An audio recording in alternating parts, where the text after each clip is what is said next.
Hello friends, तो आज की स्टोरी में हम 14 प्रिंस के बारे में देखेंगे, जिसमें से एक है सुजाकू कनादे, जो कि सुजाकू ग्रुप का इकलौता वारिस भी है और ये बहुत ही ज्यादा अमीर है। साथ ही कनादे बहुत ही ज्यादा काइंड, टैलेंटेड और हैंडसम है। इतना अमीर होने के बावजूद भी इसे आज तक किसी बात का भी घमंड नहीं है और ये सभी लड़कियों की बहुत रेस्पेक्ट करता है। कनादे रॉयल फिनिक्स एकेडमी में पढ़ता है, जहाँ सभी अमीर लोग पढ़ने आते हैं। इसके बाद हमें उसके राइट हैंड और लेफ्ट हैंड के बारे में बताया जाता है, जो कि उसका हर वक्त ख्याल रखते हैं, जिसमें से एक है सिचिरो और दूसरा है जैन। फिर हमें पूरी कनादे टीम को दिखाया जाता है। कहानी शुरू होती है और हम हमारे मेन लीड कनादे को देखते हैं, जो कि अपने घर वापस आया था, जहां बहुत सारे वर्कर्स उसका स्वागत करने के लिए खड़े थे। कनादे एक बहुत अच्छा प्रिंस है, वो किसी को भी छोटा नहीं समझता है और सभी के साथ बहुत अच्छे से पेश आता है और इसी वजह से सभी लड़कियां उसे पसंद भी करती हैं। जब कनादे अपनी मॉम की फोटो के आगे खड़ा होता है तो उसके डैड का उसे फोन आता है और वो उसे एक लेडी के बारे में बताते हैं, जो कि उनका पहला प्यार थी। वो बताते हैं कि वो बहुत ज्यादा परेशानी में थी। उसका हस्बैंड ड्रिंक करके उसे मारा करता था और इसी वजह से उसकी डेथ हो गई। आगे वो बताते हैं कि उसकी एक बेटी है जो अपने डैड का कर्जा चुका रही है। वो कनादे को उसकी मदद करने के लिए कहते हैं। कनादे उसके लिए मान जाता है, क्योंकि वो किसी को भी दुखी नहीं देख सकता था। उसे उस लड़की के लिए बुरा लगता है। अगले दिन ही वो जैन और सिचिरो के साथ उसकी यूनिवर्सिटी पहुंच जाता है, जहां सारी लड़कियां उन्हें देखकर शॉक्ड होती हैं, क्योंकि वो बहुत ज्यादा हैंडसम और रॉयल बॉयज थे। वहाँ कुछ लड़कियां खड़ी होती है तो ये लोग जाकर उनसे पूछते हैं कि क्या आप लोग नरुशी कनन को जानते हैं, वो कहाँ मिलेगी। वो लड़कियां उन्हें बता देती हैं, लेकिन जैसे ही प्रिंस उन्हें शुक्रिया कहता है तो वो वहीं पर बेहोश हो जाती हैं। आगे बढ़ने पर कनादे को एक लड़की दिखती है, जो कि कोई एक्ट कर रही थी, जो कि एक प्रिंस के लिए था। कनादे को नरुशी पहले बार में बहुत पसंद आ जाती है। छुट्टी के समय भी वो उसे छुप छुप कर देखते हैं। जब नरुशी एक रेस्टोरेंट में होती है तभी वो उसे ही देखता है। घर वापस आने के बाद कनादे बार बार बस नरुशी की ही वीडियो देख रहा होता है। सिचिरो उसे कहता भी है कि वो सिर्फ एक आम लड़की है, लेकिन कनादे कहता है कि वो उसके लिए खास है। इसके बाद वो अपनी मॉम की फोटो के पास जाता है। दरअसल हमेशा ही कनादे की मॉम ने उसे इस तरह पाला था कि वो किसी भी तरह बुरा इंसान न बने और उसकी मॉम ने उसे लड़कियों को प्रोटेक्ट करने के लिए भी कहा था। साथ ही जब वो मरने वाली थी तो उन्होंने एक रूल बुक भी कनादे को दी थी। इसके बाद कनादे फिर से यूनिवर्सिटी नरुशी के पास जाता है, लेकिन वो तो उसकी बात सुनती नहीं है और कनादे को धक्का दे देती है। इसके बाद कनादे जा रहा होता है तो उसे नरुशी की बातें याद करके बहुत ज्यादा बुरा लगता है। फिर कनादे सिचिरो से कहता है कि तुम सही थे। इसके बाद हम प्रिंस आयोनोक को देखते हैं और उसके साथ गैब्रियल को भी। वहाँ एक बंदा आकर उन्हें बताता है कि कनादे को नरुशी नाम की लड़की के साथ देखा गया है। वहीं स्कूल में भी एक टीचर इससे हैरान थी कि कनादे नरुशी से मिलने क्यों आया। इसके बाद सिचिरो हमें बताता है कि वो बचपन से ही कनादे के साथ बड़ा हुआ है और हमेशा उसकी मदद की है। इसके बाद जैन बताता है कि मैंने जब कनादे को देखा तो मुझे अच्छा लगा और इसलिए मैं फिनिक्स एकेडमी में आ गया और कनादे का दूसरा साथी बन गया। इसके बाद कनादे को उसके डैड का फिर से कॉल आता है और कनादे उन्हें नरुशी की वीडियो दिखाता है, जो कि उन्हें काफी अच्छी लगती है और वो इमोशनल हो जाते हैं। फिर वो कनादे से कहते हैं कि वो उससे उसके घर जाकर मिले। कनादे मना करता है, लेकिन डैड के बार बार बोलने पर वो वहाँ चला जाता है। जाते वक्त कनादे का बिल्कुल भी मन नहीं होता है कि वो उसके पास जाए। वहाँ पहुँचते ही कनादे कहता है कि ऐसे भी घर होते हैं क्या।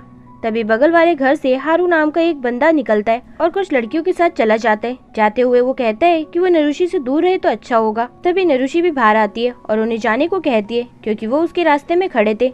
तभी वो नीचे गिरने वाली होती है कि कनादे उसे पकड़ लेता है और अचानक ही उन दोनों में किस हो जाती है, जिस पर कनादे हैरान होता है, लेकिन सिचिरो कहता है ये बस एक एक्सीडेंट था।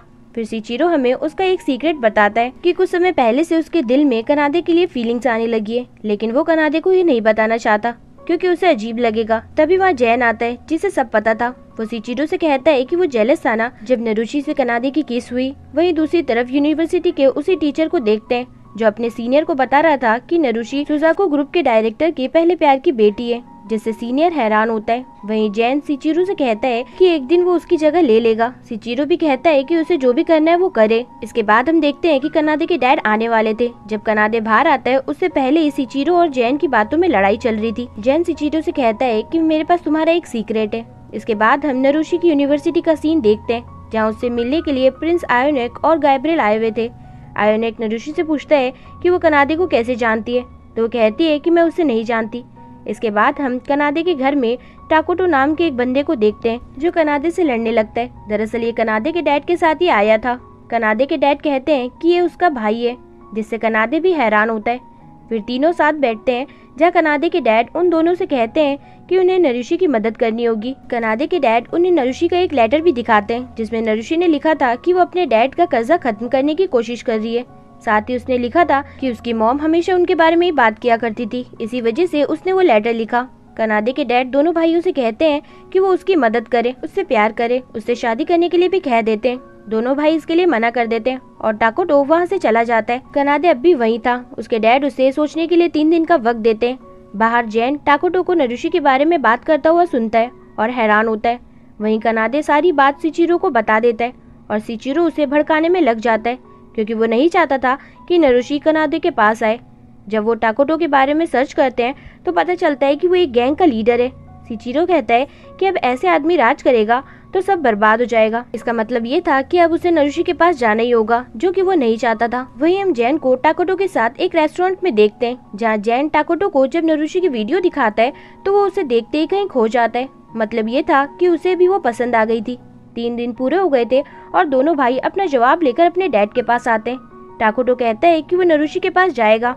ये सुनकर कनादे भी हाँ कर देता है कि वो अपने डैड का सपना पूरा करेगा। बाहर आते वक्त टाकोटो कहता है कि उसने अपना फैसला क्यों बदला। कनादे कहता है कि उसे नरुषि पसंद है। दरअसल कनादे को सिचिरो ने एक प्लान बताया था जिससे उसे बस नरुषि की मदद करनी है और टाकोटो को हराना है, एक चेस गेम की तरह। इसके बाद हमें टाकोटो के गैंग के कुछ मेंबर्स को दिखाया जाता है जो कि बहुत ही ज्यादा अच्छा लड़ते हैं, जिनमें एक का नाम है रियू। फिर टाकोटो अपने साथी एनी से मिलने आता है। एनी कहता है कि वो कनादे से मिल आया। टाकोटो कहता है कि क्या उसे ये अच्छा नहीं लग रहा। इसके बाद वो सभी बैठकर खाना खाते हैं। वहाँ जो लेडी थी वो बताती है कि वो सुजुको से कैसे मिली। जब वो वहाँ काम किया करती थी तभी वो डेट करने लगे और तभी वो प्रेग्नेंट भी हुई थी। वो टाकोटो को बताती है कि सुजुको ही उसके बायोलॉजिकल फादर है। तभी टाकोटो उन्हें बताता है कि वो एक लड़की को पसंद करता है और उसके पास जाने का तरीका पूछता है। उसकी मॉम पूछती है कि वो कौन है तो रियू बताता है कि वो नरुषि है। टाकोटो कहता है कि उसे कैसे पता। वो कहता है कि मैं उससे मिला था।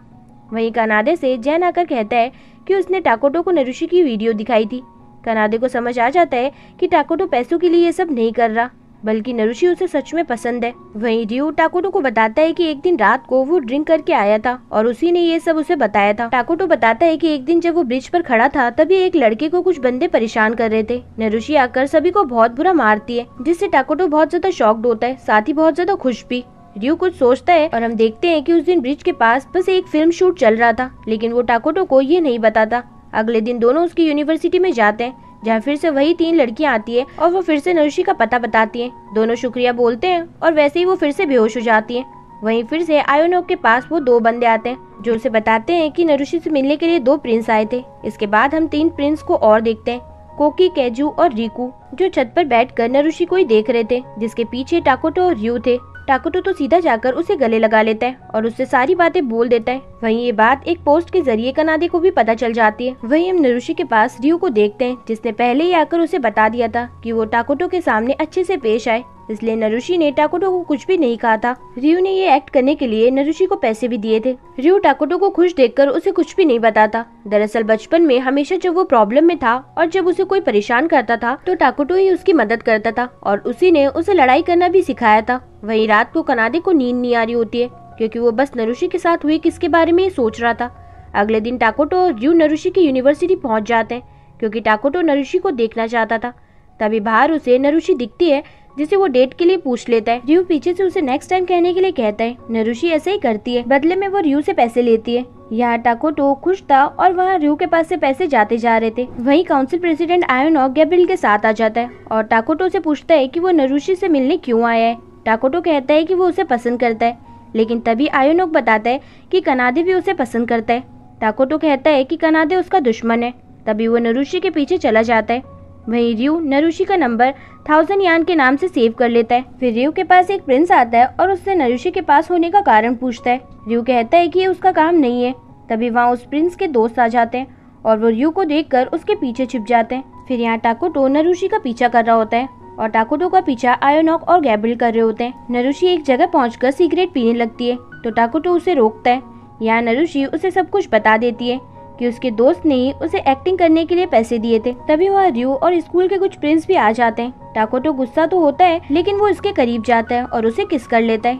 सभी ये देखते ही रह जाते हैं। नरुषि वहाँ से भाग जाती है। तभी एक प्रिंस टाकोटो को मारने जाता है, लेकिन मार नहीं पाता। रयू भी उससे माफी मांगता है, लेकिन टाकुटो उससे नाराज नहीं था। जाते वक्त टाकुटो प्रेसिडेंट आयोनोक से कहता है कि वो अपना ट्रांसफर इस जगह करवाना चाहता है, जिससे रयू भी हैरान होता है। गैब्रियल इसके लिए मना करता है, लेकिन आयोनोक उसका ट्रांसफर के लिए मान जाता है क्योंकि वो कनाडे से बदला लेना चाहता था। वहीं जैन कनाडे को बताता है कि टाकुटो सेंट जेम्स एकेडमी में ट्रांसफर हो रहा है, यानी जिस एकेडमी में नरुशी थी। ये सुनकर कनाडे शॉक्ड होता है और यहीं पर हमारी ये फर्स्ट पार्ट खत्म होता है। फ्रेंड्स, लास्ट पार्ट देखना मत भूलिएगा। वीडियो अच्छी लगे तो वीडियो को लाइक और चैनल को सब्सक्राइब करना ना भूलें, जिससे कि लेटेस्ट अपडेट्स आपको मिलती रहें। सो कीप वॉचिंग, ख्याल रखिएगा, बाय बाय।